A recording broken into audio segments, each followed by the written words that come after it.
Bulletin की शुरुआत करेंगे इस वक्त की बड़ी खबर से, जहां दिल्ली से बड़ी खबर है। लोकसभा चुनाव में कांग्रेस और बीजेपी की मुश्किलें बढ़ी हैं। चुनाव आयोग ने दोनों ही पार्टियों की भाषणों को लेकर के नोटिस जारी किया है। प्रधानमंत्री और राहुल गांधी को नोटिस भेजा गया। आपत्तिजनक बयानों पर चुनाव आयोग ने नोटिस जारी किया है। पीएम मोदी, राहुल गांधी के चुनावी भाषणों पर अब इलेक्शन कमीशन सख्त नजर आ रहा है। दोनों ही पार्टी के राष्ट्रीय अध्यक्षों को ये नोटिस भेजा गया है और जवाब मांगा गया है। साथ ही अपने नेताओं की भाषा संयमित रखने की भी बात दोनों पार्टी के राष्ट्रीय अध्यक्षों से कही गई है।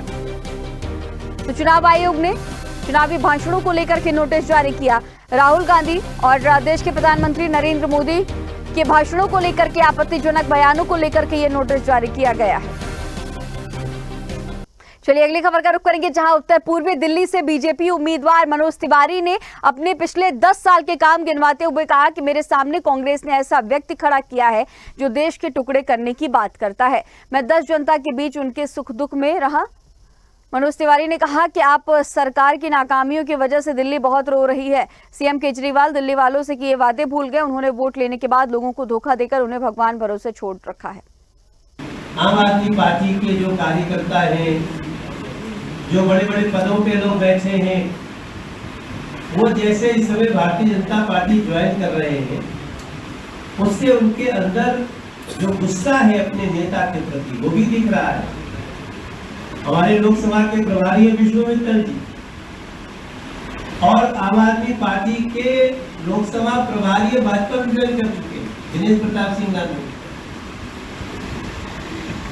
अब रही बात ये चुनाव में साजिशों का भी खूब दौर चल रहा है, क्योंकि वैसे तो चुनाव यहाँ बहुजन समाज पार्टी भी लड़ रही है। करीब 45 कैंडिडेट हैं। आम आदमी पार्टी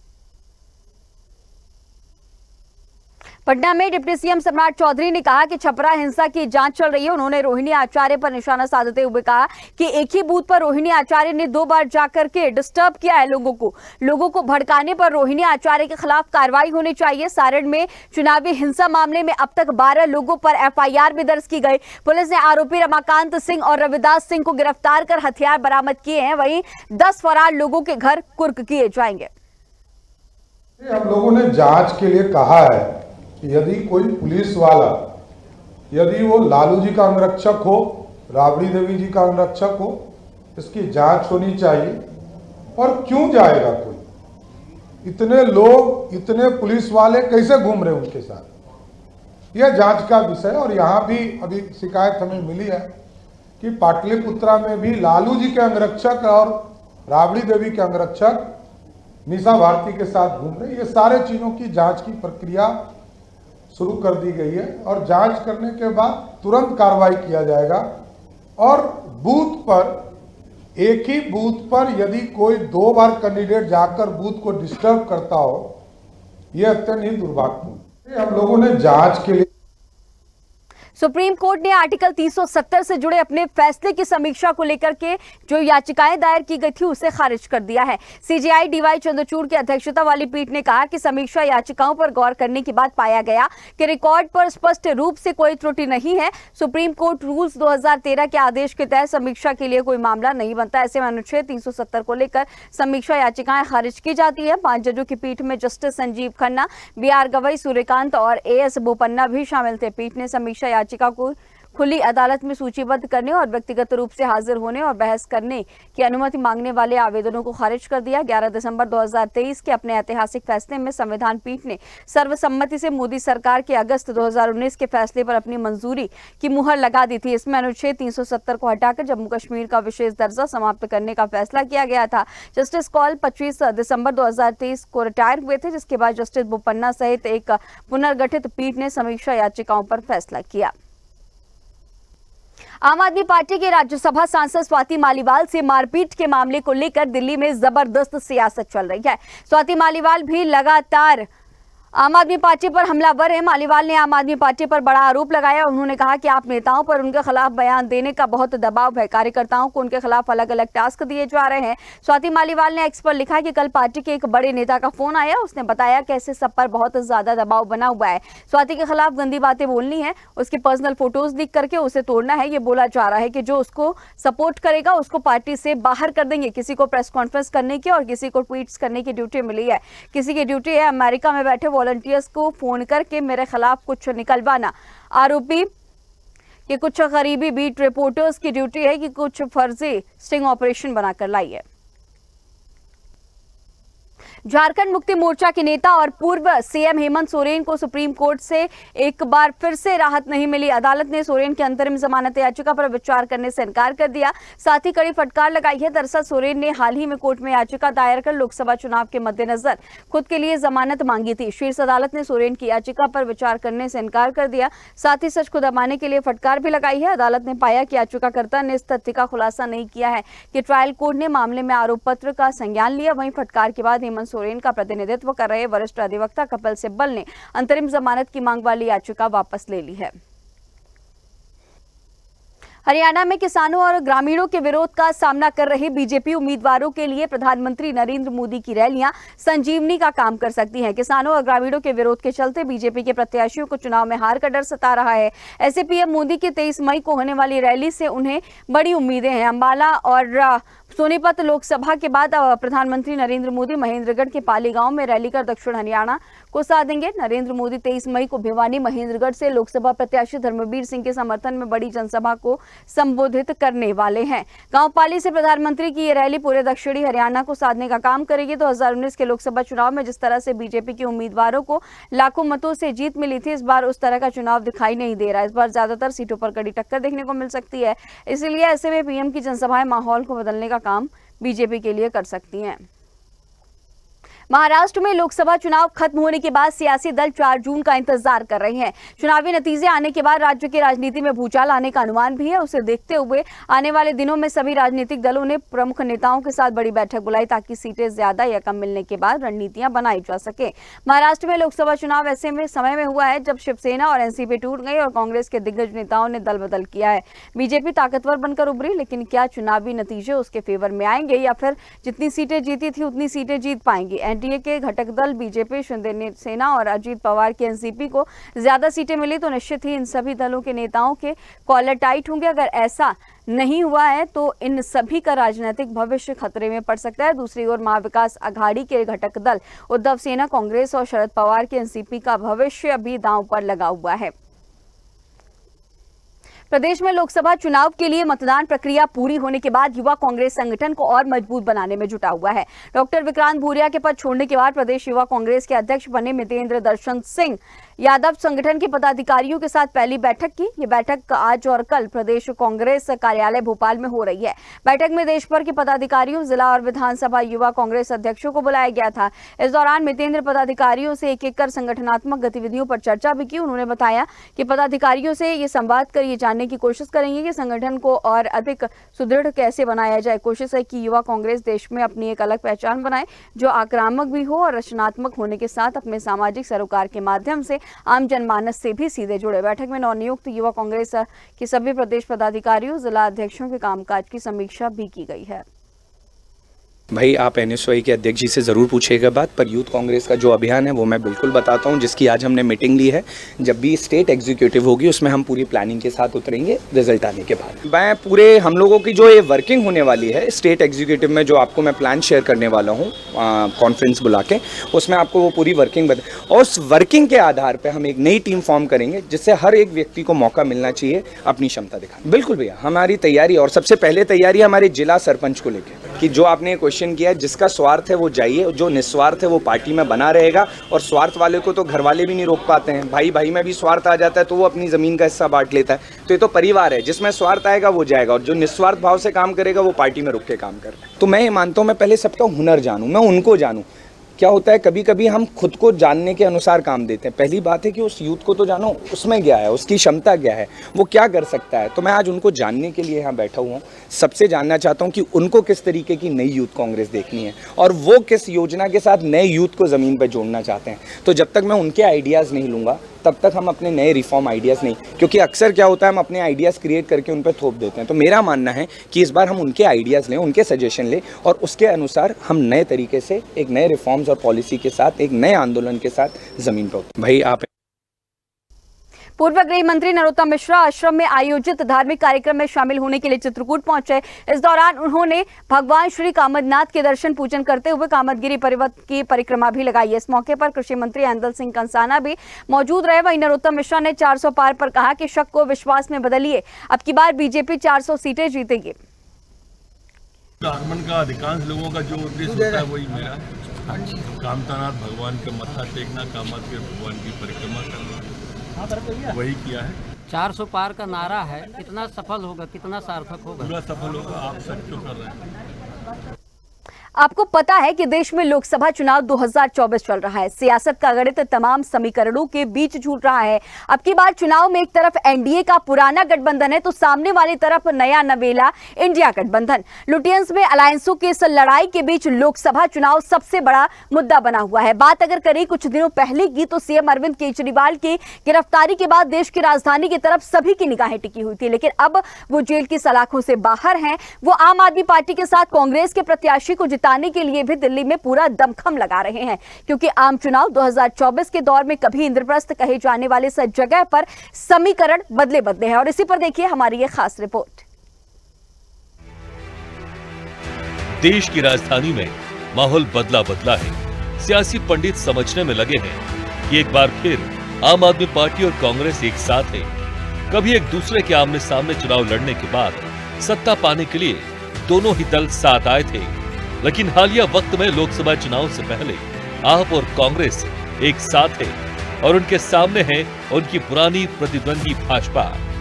इस जंग में कई तरह के नजारे देखने को मिल रहे हैं। जेल से बाहर आने के बाद सीएम अरविंद केजरीवाल पूरी तरह से एक्शन मोड में हैं और वो बीजेपी को घेरने में कोई कोर कसर नहीं छोड़ रहे हैं। ईमानदार लोगों को जेल से बाहर निकाल, बताओ केजरीवाल को बेईमान कहते हैं, अंदर भेज दिया। मनीष सिसोदिया को बेईमान कहते हैं। ईमानदार लोगों को बेईमान जेल भेजते हैं और बेईमानों को अपनी पार्टी में शामिल कर देते हैं। तो ईमानदारों को बाहर निकालेंगे, बेईमानों को अंदर करेंगे और भ्रष्टाचार से लड़ाई करेंगे। और आखिरी चीज मेरे व्यापारी भाइयों के लिए, व्यापारियों पे इन्होंने बहुत ही जुल्म ढा रखे हैं।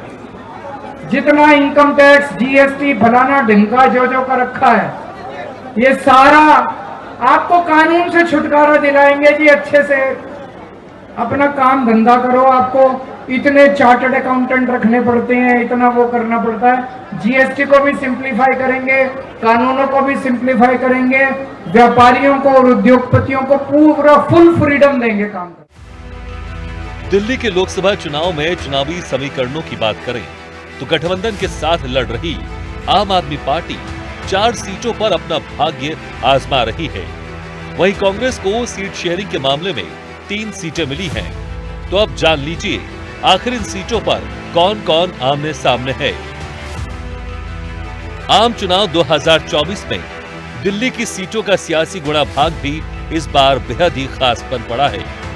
चूंकि पिछली बार के लोकसभा चुनाव में बीजेपी ने 7 सीटों पर कब्जा जमाकर क्लीन स्वीप किया था, वहीं इस बार आप और कांग्रेस मिलकर उसका सामना करने के लिए मैदान संभाल चुके हैं। चुनाव जीत गए इन्होंने, बीजेपी का एक नेता नहीं छोड़ा।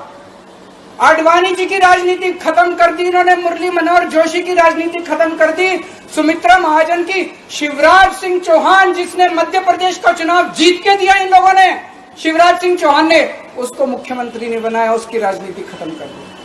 वसुंधरा राजे की राजनीति खत्म कर दी इन्होंने, खट्टर साहब की राजनीति खत्म कर दी, डॉक्टर रमन सिंह की राजनीति खत्म कर दी। अब अगला किसका नंबर है? योगी आदित्यनाथ। अगर ये चुनाव जीत गए, मेरे से लिखवा लो, 2 महीने के अंदर उत्तर प्रदेश का मुख्यमंत्री बदल देंगे। 2014 लोकसभा चुनाव भाजपा को मिले 46.40% वोट, आपको मिले 32.90% वोट, कांग्रेस को मिले 15.10% वोट। 2015 विधानसभा चुनाव भाजपा को मिले 32.3% वोट, आपको मिले 54.3% वोट, कांग्रेस को मिले 9.7% वोट। 2019 लोकसभा चुनाव भाजपा को मिले 56.86% वोट, आपको मिले 18.11% वोट, कांग्रेस को मिले 22.51% वोट। 2020 विधानसभा चुनाव भाजपा को मिले 38.51% वोट, आपको मिले 53.57% वोट, कांग्रेस को मिले 4.26% वोट। दिल्ली के चुनावों के पिछले आंकड़े काफी चौंकाने वाले हैं। महज 1 साल के बाद ही जनमानस की सोच बदल जाती है। विधानसभा चुनाव में मतदाता आम आदमी पार्टी के पक्ष में खड़ा नजर आता है, तो इसके उलट लोकसभा चुनाव में बीजेपी के साथ वोटर्स जाते नजर आते हैं। बात करें इन्हीं पुरानी आंकड़ों की, तो 2015 और 2020 के विधानसभा चुनाव में आम आदमी पार्टी को दिल्ली में क्रमशः 67 और 62 सीटों पर जीत हासिल हुई थी और बीजेपी को 3 और 8 सीटों पर संतोष करना पड़ा था। लोकसभा चुनाव 2024 के लिए दिल्ली में समीकरण काफी हद तक पार्टियों के मन मस्तिष्क में बदलाव की तरह इशारा कर रहे हैं। जिस तरह से बीजेपी ने अपने 7 पुराने प्रत्याशियों में से 6 को बदल दिया और महज एक उत्तर पूर्वी सीट पर पुराने कैंडिडेट मनोज तिवारी को उतारा है, उससे माना जा रहा है कि भाजपा को अपने पुराने उम्मीदवारों से एंटी इनकम्बेंसी का खतरा था। बात करें आम आदमी पार्टी की, तो उसने भी नया प्रयोग किया है। जब नई दिल्ली से बीजेपी की बांसुरी स्वराज के सामने अपने विधायक सोमनाथ भारती को टिकट दे दिया, इसी तरह से पश्चिमी दिल्ली में आप विधायक विनय मिश्रा के पिता महाबल मिश्रा को कैंडिडेट बनाया है। कांग्रेस ने भी कुछ इसी तरह से उत्तर पूर्वी दिल्ली में बिहारी पृष्ठभूमि से आने वाले कन्हैया कुमार को बीजेपी प्रत्याशी मनोज तिवारी के सामने उतारा है, जिससे चुनाव को रोचक बना दिया है। बात करें दिल्ली में चुनावी मुद्दों की, तो आप जेल का जवाब वोट से नारे को बुलंद करने में जुटी है। जनता से केजरीवाल के लिए इमोशनल वोटिंग की आस लगाए हुए हैं, तो बीजेपी राज्य सरकार को भ्रष्टाचार के नाम पर घेरने की तैयारी में है। इसी समय में दिल्ली महिला आयोग की अध्यक्ष स्वाति मालीवाल के साथ अभद्रता का मुद्दा भी गर्म है। भगवा दल उसको भी चमकाने में जुटा है। भले ही आम आदमी पार्टी की तरफ से इस मुद्दे पर पानी फेरने की कोशिश की जा रही है, लेकिन फैसला तो मतदाताओं के हाथ में है। एक बहुत ही निंदनीय घटना घटित हुई। अरविंद केजरीवाल जी के आवास पर स्वाति मालीवाल जी मिलने के लिए पहुंची थी, ड्राइंग रूम में इंतजार कर रही थी। इस बीच विभव कुमार जी वहां पे आते हैं और उन्होंने स्वाति मालीवाल जी के साथ बहुत बदतमीजी की, अभद्रता की। इस पूरे मामले की जानकारी 112 नंबर पे कॉल करके स्वाति मालीवाल जी ने पुलिस को दी। इस घटना की जितनी निंदा की जाए कम है। अरविंद केजरीवाल जी ने पूरी घटना को संज्ञान में लिया है और इस पूरे मामले में सख्त कार्रवाई करने को कहा है। निर्वाचन आयोग के आंकड़ों के अनुसार दिल्ली में 2019 के बाद से पिछले 5 सालों में पुरुषों की तुलना में नए मतदाताओं के रूप में रजिस्ट्रेशन कराने वाली महिलाओं की संख्या में बढ़ोतरी हुई है। दिल्ली में इस बार 5.5 लाख नई महिला वोटर्स ने रजिस्ट्रेशन कराया है। वहीं दिल्ली के 1,52,00,000 मतदाताओं में से 79,37,000 महिला वोटर्स हैं। महिलाओं की राजनीतिक भागीदारी में इस वृद्धि ने राजनीतिक दल को महिला मतदाताओं को लुभाने के उद्देश्य से आम आदमी पार्टी की महिला सम्मान योजना और भाजपा के लखपति दीदी कार्यक्रम जैसी पहल शुरू करने के लिए प्रेरित किया है। लेकिन दिल्ली की साक्षरता दर महिला वोटर्स के स्विंग होने में बेहद खास होगी, जिसको इस आम चुनाव में सबसे महत्वपूर्ण माना जा रहा है। स्वदेश डेस्क से सुनील बंशीवाल की रिपोर्ट।